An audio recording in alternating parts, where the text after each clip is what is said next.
So here we are visiting with the students from the geospatial program at Cal Poly Pomona.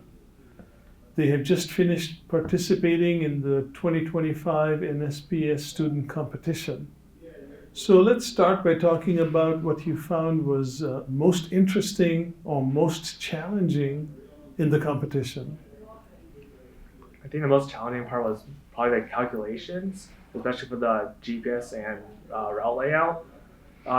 We did the practice, like a little bit of practice, like doing it, but we're gonna try to prepare. And I don't think any other team was. It was challenging. I think every other team led time into like the actual using the equipment. But I think we did our best with it, and we're mostly happy with what we did with it. So anybody else for most challenging or most interesting? The most interesting part for me was the monument hunt, just because you get to see a lot of the historical monuments and see some of the stuff that helped build the foundation of here in the DMV area, especially those boundary monuments that were from like 1792. And it was also fascinating how at the Washington Monument themselves, they had the manhole open to view the smaller scaled Washington Monument that they used for the construction of the actual Washington Monument. So I think just the history behind that was really, really fascinating for me. So how many of you have participated in the competition in previous years? 3 of us did. Yeah. Us 2. Okay. We're both new. Yeah, me and him are new here. So when you knew that you were going to be a team at this competition, what did you do to prepare, if anything, and what was it specifically, and when did you start? Yeah, so I'm the team captain this year, and this year I worked with our advisor to start the team early our fall semester. And once we got the team situated, we started practicing in our spring semester. So like early January, we would practice every Saturday, and we'd go over different kind of calculations and then try to use the equipment we can, such as the GPS units and the total stations, because we knew that would help us prepare us for competition. In terms of traverse and triangulation, there's not much we could do outside of the calculation since we don't have the proper equipment to practice. And then we also had hiking sessions to prepare for the monument hunt, since we know that that is a very physical demanding activity. So I know 3 of you were returning from previous years, but did you talk to other people for advice or thoughts on how to handle the competition?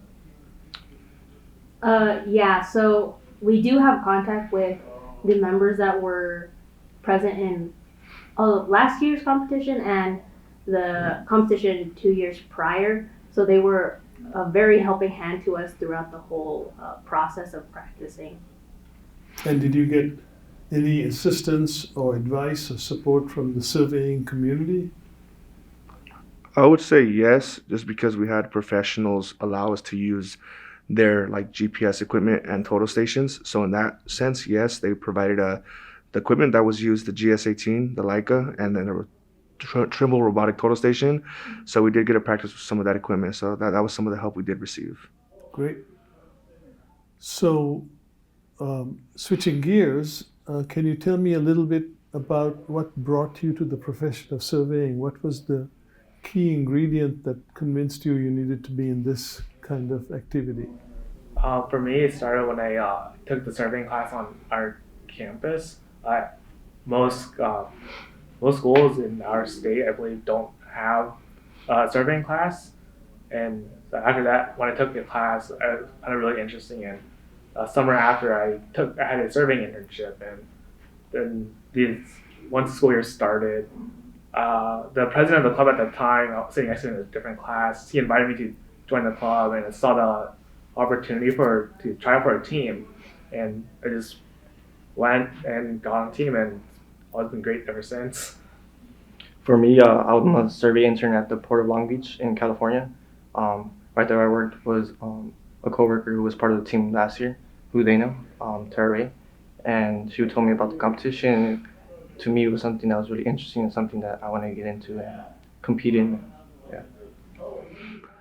For me, surveying wise, it's been a part of my life for a very long time. My uncle's a professional licensed surveyor in California, and he introduced me to the profession. And just simply because of the fact of being outdoors my whole life, I really enjoyed the field aspect of surveying. And then more so the technology as well, the newer technology, especially with like remote sensing and stuff like that. So that's been really my biggest intriguing factor for the surveying, is just the passion that other people share for it. That has really like shown that there's a lot of passionate people, and that's been a big factor for me. And then for me, I took a construction class in high school, and although we didn't touch surveying, I was interested in the beginning of going into the trades. And I remember seeing women surveyors in my community, and that's what sparked my interest. And later I found out it was part of civil engineering. So when I started my college career at Cal Poly Pomona, I saw that we had to take a class, and I became involved with the club and the team. So I also took the surveying class, and I ended up getting my first like real job in surveying. And I really liked the outdoor aspect of like actually going out and doing the field work. And once I found out that this competition was like mostly outside and we got to explore DC, it was a really exciting opportunity that I thought I would take. Cool.